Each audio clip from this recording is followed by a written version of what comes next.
പുലിപ്പുറത്ത് കൊട്ടാരത്തിലേക്ക് വന്ന മണികണ്ഠനെ കണ്ട് പിതാവും മാതാവും കൊട്ടാരവാസികളും അമ്പലമുള്ളിൽ.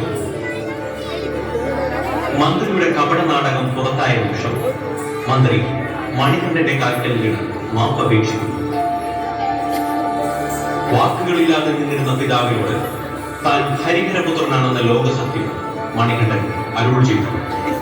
മണികണ്ഠന്റെ സ്മരണയ്ക്കായി ഒരു ക്ഷേത്രം പണിയാൻ ആഗ്രഹമുണ്ടെന്നും അതിനു പറ്റിയ സ്ഥാനം നിർദ്ദേശിക്കണമെന്നും രാജാവ് തൽക്ഷണം അപേക്ഷിക്കുന്നു.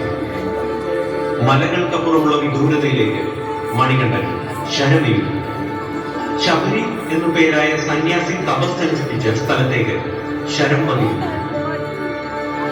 ശബരി പീഠത്തിനടുത്തുള്ള ആ പുണ്യഭൂമിയിൽ ലോകക്ഷേമാർത്ഥം താൻ തപസ്സനുഷ്ഠിക്കുകയാണെന്ന് മണികണ്ഠൻ അറിയിക്കുന്നു. കല്ലും മുള്ളും ചവിട്ടി കാടും മേടും കയറി സ്വാമിയെ ശരണമയ്യപ്പ എന്ന് വിളിച്ച് എന്നെ തേടി വരുന്ന ഭക്തജനങ്ങളെ അനുഗ്രഹിക്കാൻ മകരസംക്രാന്തി ദിവസം ഞാൻ തപസ്സിൽ നിന്നുണരുമെന്നും അരുൾ ചെയ്ത് മണികണ്ഠൻ യാത്രയാണ്.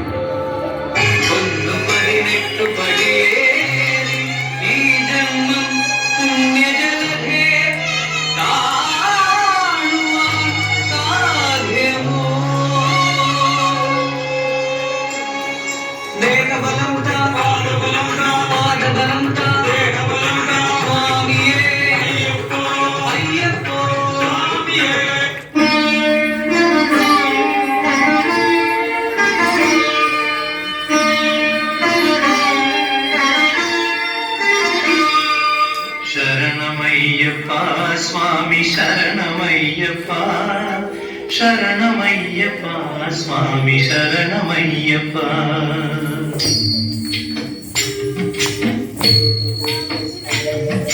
ഹരിവരാസനം സ്വാമി വിശ്വമോഹനം ഹരിദീശ്വരം ആരാധ്യപാദുകം ഹരിവിമർദ്ദനം സ്വാമി നിത്യനർത്തനം ഹരിഹരാത്മജം സ്വാമി ദേവമാശ്രയേ.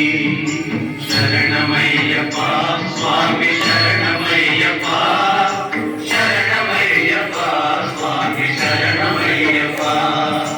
കരണകീർത്തനം സ്വാമി ശക്തമാനസം ഭരണലോകം സ്വാമി നർത്തനാലസം അരുണഭാസുരം സ്വാമി ഭൂതനായകം ഹരിഹരാത്മജം സ്വാമി ദേവമാശ്രയേ.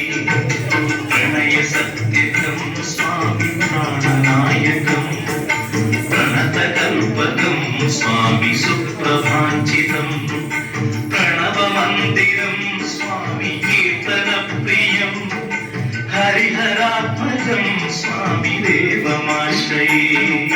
ശരണമയ്യപ്പ സ്വാമി ശരണമയ്യപ്പ ശരണമയ്യപ്പ സ്വാമി ശരണമയ്യപ്പ. തുരകവാഹനം സ്വാമി സുന്ദരാനനം വരകരായുധം സ്വാമി വേദവർണ്ണിതം ഗുരുകൃപാകരം സ്വാമി കീർത്തനപ്രിയം ഹരിഹരാത്മജം സ്വാമി ദേവമാശ്രയേ. ത്രിഭുവനാർച്ചിതം സ്വാമി ദേവതാത്മ